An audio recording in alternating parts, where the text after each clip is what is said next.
Hello and welcome. My name is Andrea and you have found me on a YouTube channel called Journals for Breakfast, and you are so welcome here. So this is episode 1 of Journals for Breakfast, and I am going to use it to do a little introduction of what this space will be about. My name is Andrea and I run a small cooking school here in Northeast Florida, and I do have a small YouTube channel that's devoted to that enterprise as well. But I wanted to create a space here where we could talk about all things journals, collage, painting, creating. And I have been a lifelong journaler. I started working in journals when I was a teenager, and those were very kind of Dear Diary-esque journals. I had spiral notebooks and I would just write down anything and everything. It was a place to just pour out all of that teenage passion, fury, desire, whatever may be going on. And I really loved that outlet. I had a good friend who, I lived in Savannah and she lived in Atlanta, and we would write letters to each other. And that in of itself was its own sort of form of kind of cathartic journaling, just sort of this place to put a catalog of everything that had gone down and how we felt about it. And I actually still have a box full of those journals. And so I intend to dig them out one day. I haven't looked at them in a few years. But journaling for me has come and gone. I think for any of us who like to journal or use paper planners or work with pen on paper, I think that ebbs and flows through our life based on all kinds of things, accessibility, time. And for me, I had stepped away from kind of the day-to-day Dear Diary style journaling for a long time. And I ultimately returned back to it in 2012. I was just struggling. Work was really overwhelming me at that point in my life, and I didn't know quite what to do. I had a hire that was confusing me, my own feelings about the business and how it was going and what I expected from it were there. There was a lot. And so I sat down with pen and ink and just started writing some things out. And that was in 2012. And that journal ends up being one that I kind of go in and out of until 2019. So for 7 years off and on in that journal. But it saw me through some big things in my business life and ultimately in my personal life.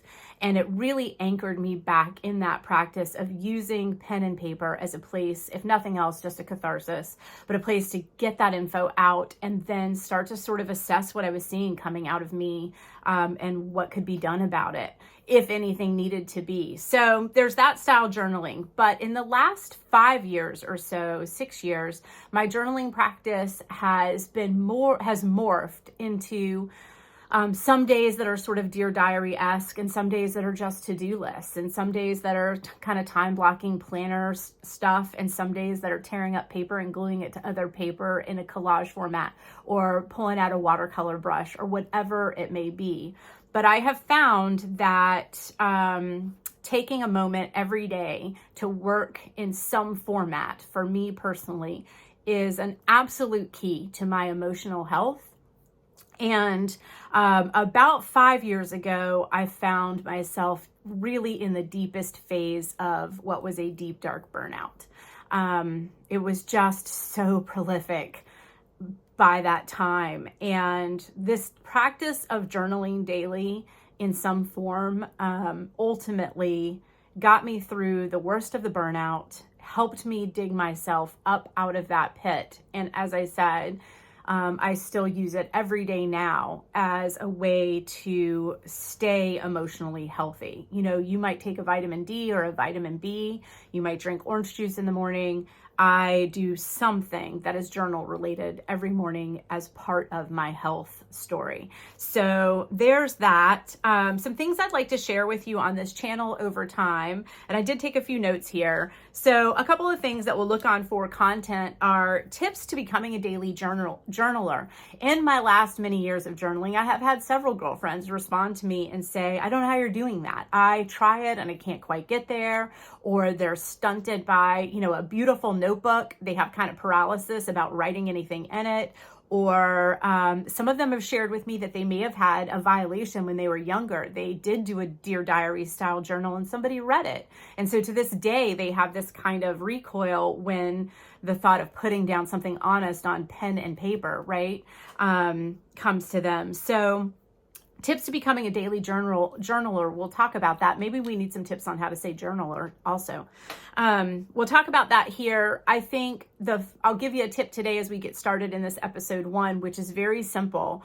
Don't overthink it, and just get started. If the first thing you do is buy a beautiful notebook and a pack of stickers, good enough. Put a sticker down, put a date next to it, put a smiley face next to it. You have just journaled. I think the concept that we have to be like Sylvia Plath when we journal too, do I need to be writing deep thoughts and poetry and, no. Any pen and paper action in my book is journaling of any kind. Like I said, some days for me, it's just a to-do list. I mean, it's pen and paper. It's getting my mind in that place. So daily tips. We'll talk about tips to becoming a daily journaler throughout this podcast. And I'll also always offer a quick journal exercise. I mean, that was one. Put a sticker on a piece of paper and put a date next to it. But we've got some other ideas there too. I don't have a lot of time some days. I find myself in a big crunch. And so what can I do if I set a timer for 2 minutes, what can I get done? So I'll share some of those fast journal exercises that I do. I'll also share some journal prompts. You can Google them and find them online. I think that's a great way to go. You can buy journals, and I have a few journals here.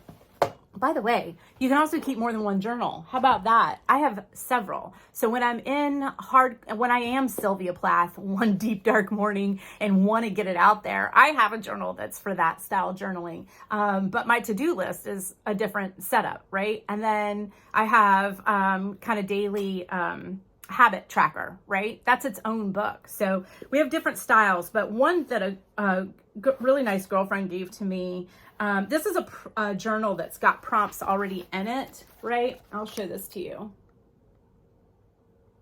So, I mean, that's one thing. If you find yourself kind of stunted, is just find one that has prompts. This one says, today's mood, focus, gratitude, what I'm tracking. I will honor my mind, body, and spirit by, and then it has a little box where you can write in what you want to do. I will let go of, I will celebrate, and then a little blurb down here for free thoughts. So I will offer some prompts in this channel as well, but buying a journal that is a prompted journal is also an easy way to go. I'll also share affirmations. I am a big believer in affirmations. My affirmation is embrace affirmations. They saw me through some dark, dark days. And the other thing about affirmations, I was talking to a girlfriend of mine recently. I'll list her podcast in the description of this one. Her name is Dr. Rashmi Shram, and she has a podcast on wellness and living. And she put a question out there about affirmations. Do you use them? Do you laugh at them? Do they make you uncomfortable? One of the things I shared with Rashmi was that affirmations for me are positive thoughts and truths as well as guides. But I have discovered that one of the symptoms of stress for me, so when I am fatigued, when I am overstimulated, when I've been taken into too many directions at once, the thing that my mind wants to do is slip into negativity. That, I think I must have just been born with that. I don't know that I trained it in a lifetime. It's just where my mind goes. It starts to bring in negative what ifs, you weren't good enough, you didn't do this well enough. That type of thinking starts to play in. And an affirmation every day stunts that. That is like the cure, right? So if you have heartburn, you take an antacid. I have negative thoughts, I go for an affirmation. So I'll always share an affirmation in each video here as well. And then some of the stuff I'd like to discuss. I'll always share some overheads at the end of my current work, whatever I'm doing journaling wise that's making me really happy. And we're going to talk about burnout here too. So I am 52 right now. And as a 50-something woman, I can tell you that the burnout conversation is I'm seeing it everywhere. I was there hardcore because 100% the core of it was the way that I was working with my own small business. However, what I've come to understand as I've enmeshed myself into the world of burnout, what it is and how to climb out of it, I really do see that burnout is something that so many of us are suffering from. And you do not need to be a small business owner. You do not need to be a workaholic. I think that the society that we live in today is so overstimulating. There are demands on us literally from the second our feet hit the floor. Some of us, not me, but we can talk about this, but some of us even take devices to bed with us. So there's chiming and jinging and dinging going on as texts come through or updates on Facebook. You can hear them in the background in your sleep. That type of stimulation will lead to burnout. And what I do believe about burnout is I always had this straight line thinking. You have to be a workaholic who works himself into an absolute meltdown, and then you are burned out, right? I have come to understand that burnout is far from a straight line. There are a lot of branches that come off from the word burnout. And I just think that the overstimulation, it creates burnout of any kind. You can overstimulate by working too much.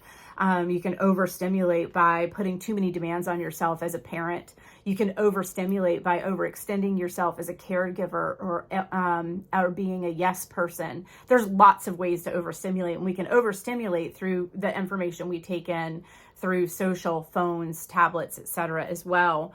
And so we'll be doing some burnout talks here because I'm passionate about addressing it, about getting the stigma away from it if that's part of what you're battling, and about finding ways through it that don't include walking away from your life. I have battled my way through burnout without selling my business. I still can do what I love. I still can do what I'm passionate about. I just have a new set of rules for how I do it. If you're burned out as a parent, not only can you not walk away from your kids, you don't want to, right? But you do need to change something about how that day-to-day is going, and get the time that you need to heal and address that. So we're going to talk about burnout here as well. We will be talking about resources for that. I found YouTube during the pandemic, and my burnout was at a crescendo at that moment in time.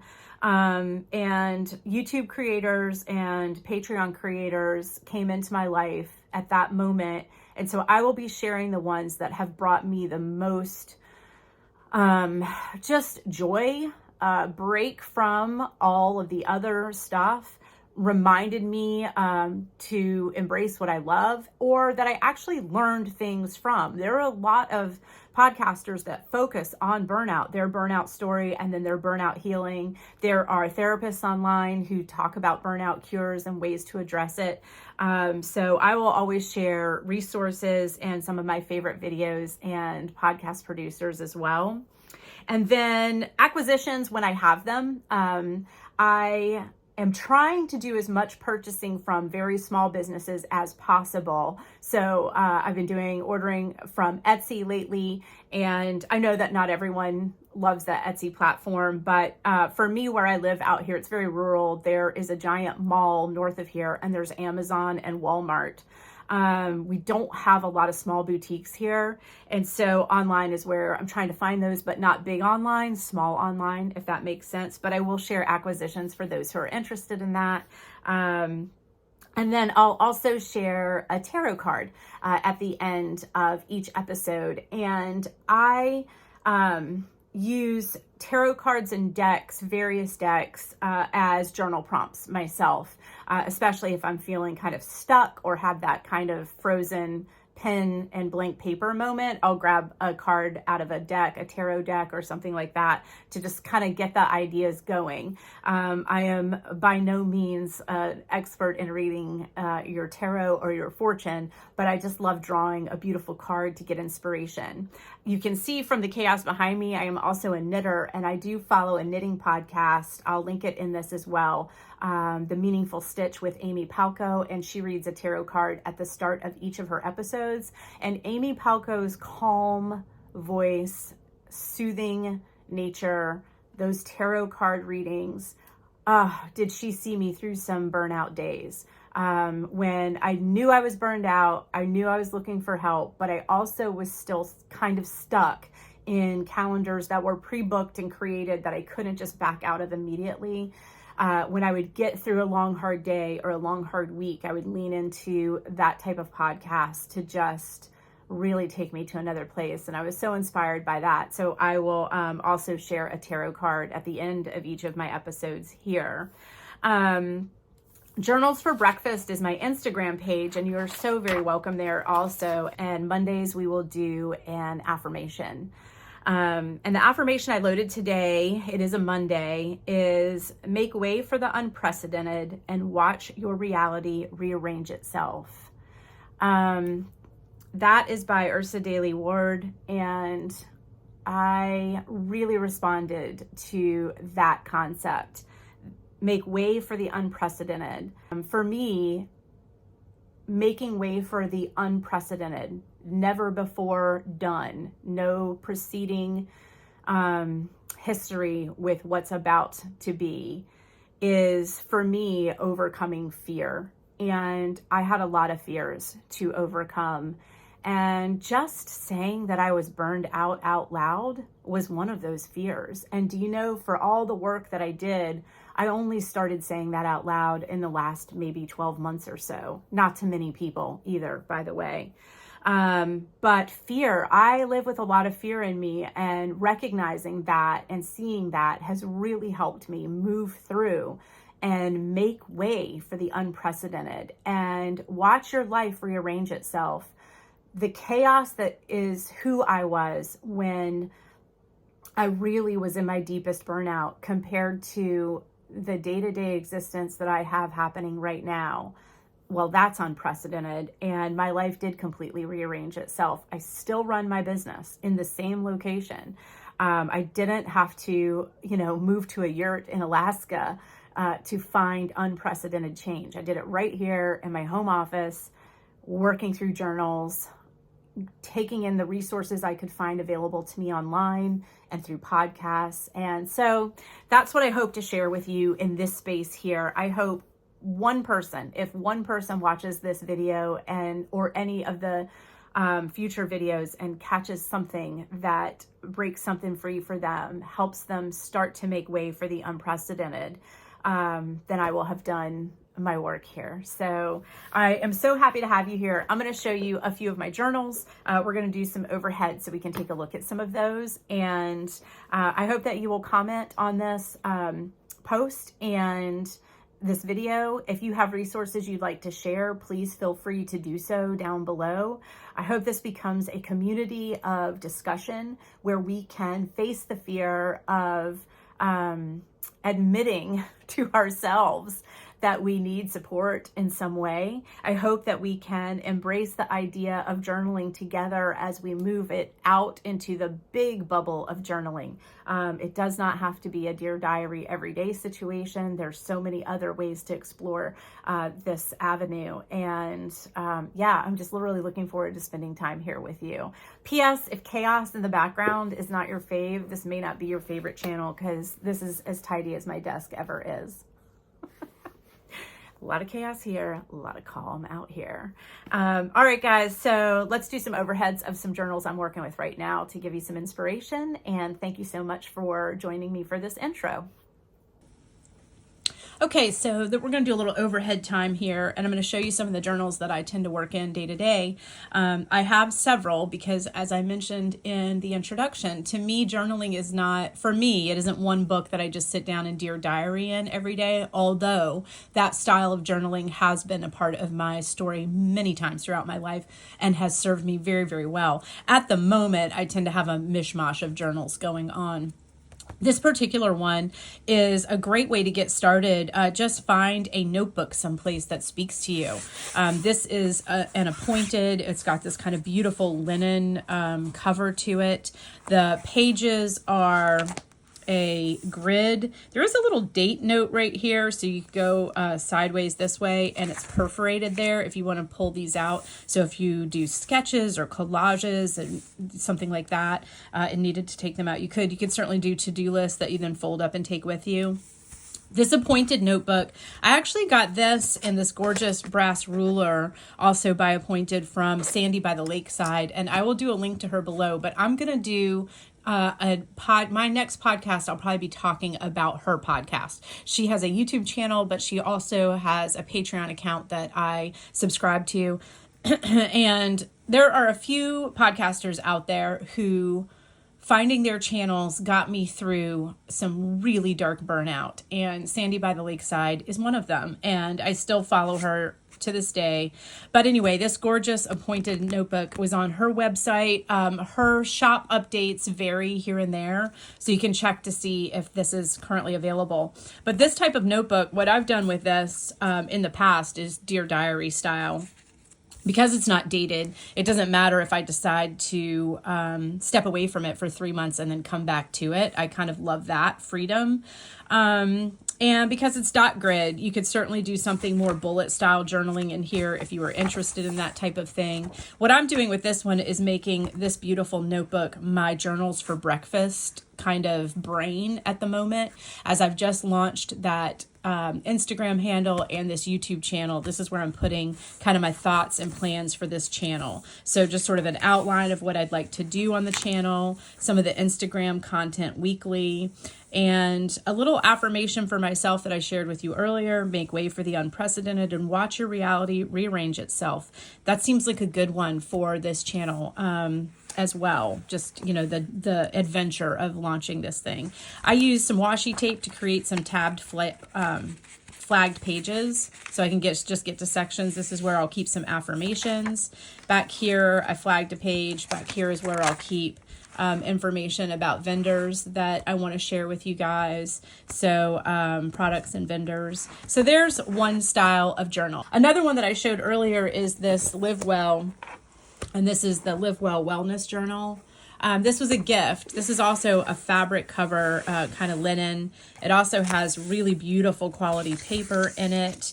And I love that it is not predated. So you can, again, come and go from these kind of not predated journals.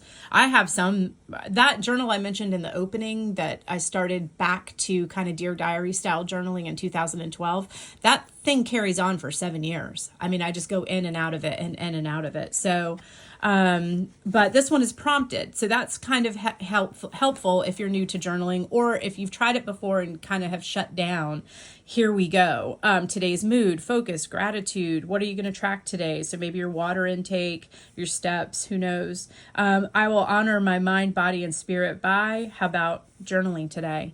I will let go of, I will celebrate, and then some free thoughts down here. So this is a really nice concept in beginner journaling, well, or advanced. Heck, I've been journaling for 40 years, and this speaks to me as well. I do like the prompts. It does help me when I'm having trouble kind of clarifying for myself. But as you can see, I do have a tendency to use this space for more than just writing down a few words. So I couldn't come up with any great writing thoughts that day, so I just stuck every scrap of paper I could find on it. So that's some fun journaling too, right?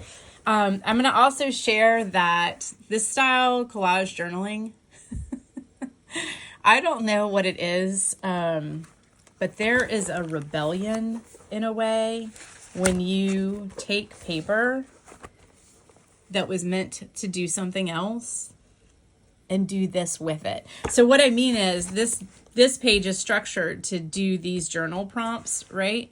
And instead I put this all over it. And I'm telling you, the rebellion involved in that feels fantastic some days. I don't know, collaging, sticking paper to paper. It's an enjoyable process to me. And I think it's just easy art and easy expression. So that's that style journaling. I also have a tracker I've been doing. I started this year. I'm going to line this back up again. I started this year, this is just a little notebook that I found at Barnes & Noble, and it is adorable. And it's just lined paper. So nothing amazing in there. But what I've converted it to, there you can see I've done some collage work in there as well. I do like movable parts in my collage. This This fabric was a gift from a pen pal. She sent it in an envelope with a letter. So I actually converted this to, I looked online and looked up an article called How to Be Happy. And these are the daily habits. And then there are weekly habits: declutter, see friends, plan your week. And then there are monthly habits, things you could do each month. And then yearly, what are some things you could do each year to be happy, take care of your body, meaning go to the doctor, get your annual checkups, right? And what I did was take some of those prompts, as well as just some that I know tend to feed me well, and wrote them here, and then created, I started this on March 10th, so it doesn't have a whole month in because I was already into the month, and then put the rest of the days in the month here, and then just started tracking all of these activities that could lead towards my finding happiness every day. Turn off your phone, read, planner check-in. I just put tidy. Like, I'm not going to get into specific chores here. That has to do with my daily planner, but just tidy up. You know, did I do some tidying or any kind of specific chore? So that was my first month of it. And what I want to tell you is I went bananas. I absolutely loved sitting down each morning with my coffee and filling in all these little squares. It just felt incredible to do. And then again, you know, just kind of keeping with, sometimes I was just in the mood to do a little creating, so threw some collage pages together, various mixed things. And then this was April, and you can see that Andrea did not do yoga this month. So I'm going to create next month's, and I don't know if I'm going to put yoga in there or not. I just didn't have time for it this month, but what I did do this month was get back to some treadmill workouts down here. And so just FYI, notice over here, like on the 1st, I don't know what I was up to this day, but I didn't do yoga. I ate junk. I didn't journal. I never took a coffee break. Like, what? Isn't that so funny? And so I kind of look back at April 1st and see what that was. But as it turns out, I think I was gone all day that day. So, you know, anyway, this little happiness tracker has been great. So I'm going to do next month's, I started this little guy, who knows? And then I'm going to get to tracking for next month. And I will do a time-lapse video on building this tracker for this month. And I will post that as a reel on the Instagram Journals for Breakfast page. So that's a kind of journal. This is my little another little pocket journal. And this is actually where I do collages based on either I'm just in the mood for a collage, and they're mini. See the size of my hands? So where's that pretty ruler from Sandy? I'll show you how big this is. This notebook is 6.5 inches or 6.25 inches. So it's small. And so when I don't have a lot of time, I can just do a little collage in here. So that's a type of journaling. Now, there are also times when I need help. And this was a time in my life that I was really working on getting my own mental health on track. The burnout was bad, and I was starting to pull my way out of it. So I created 10 habits of I did not create these. I created a journal about these 10 habits of mental health. I got these from a resource online, which is Lavender. She has a YouTube channel, and I highly recommend you find her. I'll link her below as well. And I just made this my health journal. This was just a place where I just wasn't feeling creative at the time. So collaging and painting, that just wasn't happening. I just needed info that fed my brain about how to feel better. And this kind of was this place where I could just do that. So what I'll say is that here's some info on Ayurvedic eating and principles. Journaling can take a lot of forms, and what it looks like for you is perfect, whatever that comes out in. It doesn't need to be anything rigid. No one needs to see what you're doing in your journals. I love sharing what I'm doing. And I love watching videos of people who are sharing their journaling experiences as well. But your journaling is private and just for you. And then the last one I'll show you is this little pocket brain. And this does have a tendency to be a place where I kind of can keep secrets, in part because he's with me all the time. But by secrets, I mean, if I'm really hurting, if something has hurt my feelings, or if I'm scared of something, or if I've got a voice of doubt that is starting to consume, which does happen with me, this is a place where I will put that sort of stuff and keep it very close to me. I think just by the size of it, it feels very protected. The fact that it is never out of my eyesight, it feels very protected. So that's what's in this space, but I can show you some of the covers. These are travelers' notebooks in passport size is what I put in here. Although occasionally I do just find a little sketchbook from Hobby Lobby or something like that too. But I do also take time to just create some pretty art in here. This has nothing to do with fears or resolutions for, it's just some pretty art and pretty stickers. I just did one the other day, there, just a nice pretty page. This cute sticker, I just got these recently, and this really beautiful paper, the natural organics, just kind of cooked right into the paper. So while I do a lot of actual journaling in here, kind of Dear Diary style stuff, I also use the covers and the front page as a place to just put paper on paper and create some art. So that's what these tend to be about. I just started messing with the back side of this paper this morning. So journaling can look like a lot of things to a lot of people. For me, it's just some creative outlet.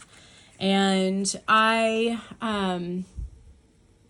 really believe in the power of pen to paper. I really believe in the power of a paintbrush in your hand, even if you have no idea what you're doing. Like me, I have no idea. I just painted purple and then some oranges and some greens and decided it was a sunrise on a landscape. Sure it is. Just the action of movement, turning off that phone and creating. And that's what this channel is going to be about, sharing anything that falls into that category of emotional healing, emotional support, and finding that creativity where we can. I am so glad that you're here. You are so welcome here. I hope you got some journaling inspiration just from the overheads that I've just done. And I can't wait to hear from you in the comments and over on Instagram, and we will carry on from here. Journals for Breakfast. By the way, the name of this channel, Journals for Breakfast, comes from a phrase that I'll share with you before we go, which is create before you consume. And I actually heard that from another podcaster who talks about burnout as a mom, and I will share her link. And she shared that phrase, create before you consume, and it's completely changed me. Before I touch my phone, before I check an email, before I flip on the laptop, before I turn on the news. Those are all consumptive, right? Before any of that, something like this has to happen.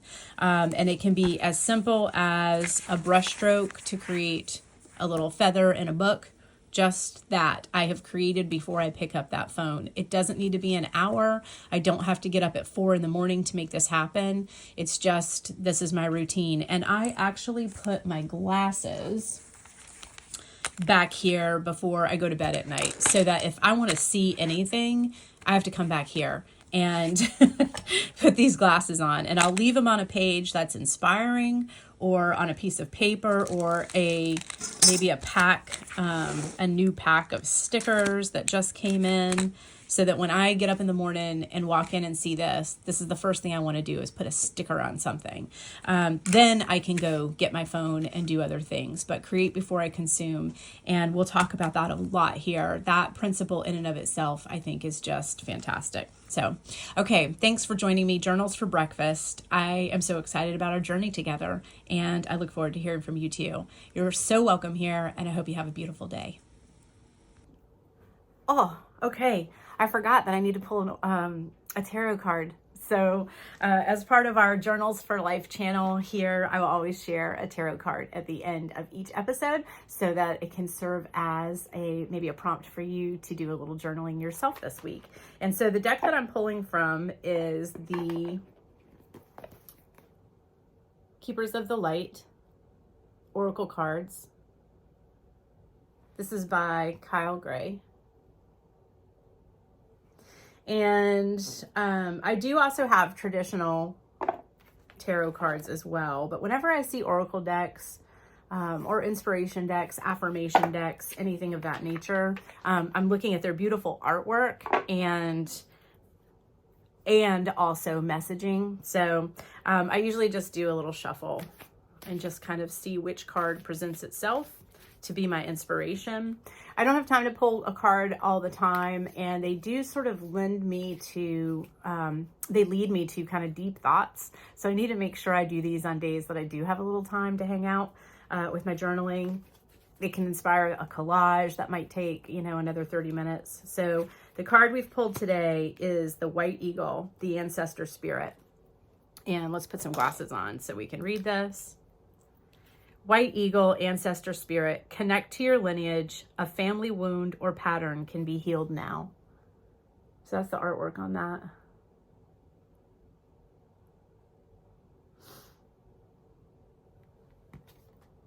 Connect to your lineage. A family wound or pattern can be healed now. Some of you might want to hear that today. Let's see what the book says. The book comes with a deeper dive.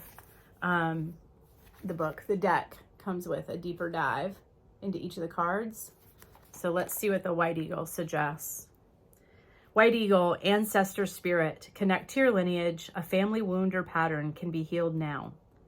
The White Eagle is a Native American shaman who is dedicated to honoring our spiritual heritage. He is a world-renowned spiritual guide who has been particularly cherished by mediums all over the world. He first spoke through a medium called Grace Cook in the early 20th century. He is the guide who helps create clear channels in our bloodline and our spiritual lineage so we can access the heart of the Creator. He also helps us move into sacred ceremony where we can hold sacred space to honor a change, transition, celebration, or anything else that deserves time. He is wonderful for clearing space, and we can call on him for help in forging spiritual connections. The extended message. Take some time to honor just how far you have come. Recognizing through ceremony and ritual the shifts in your awareness, healing, and journey really allows you to move into a state of grace and gratitude. You have or have recently had an opportunity to heal from an old family wound or pattern. It is important to connect with your family and spirit so that you can set a new energy of love in place. White Eagle is bringing your ancestors through to you and allowing you to know that they are happy and well. He is sounding his sacred drums to clear your spirit. All right. Have a beautiful week. I'll look forward to our next episode.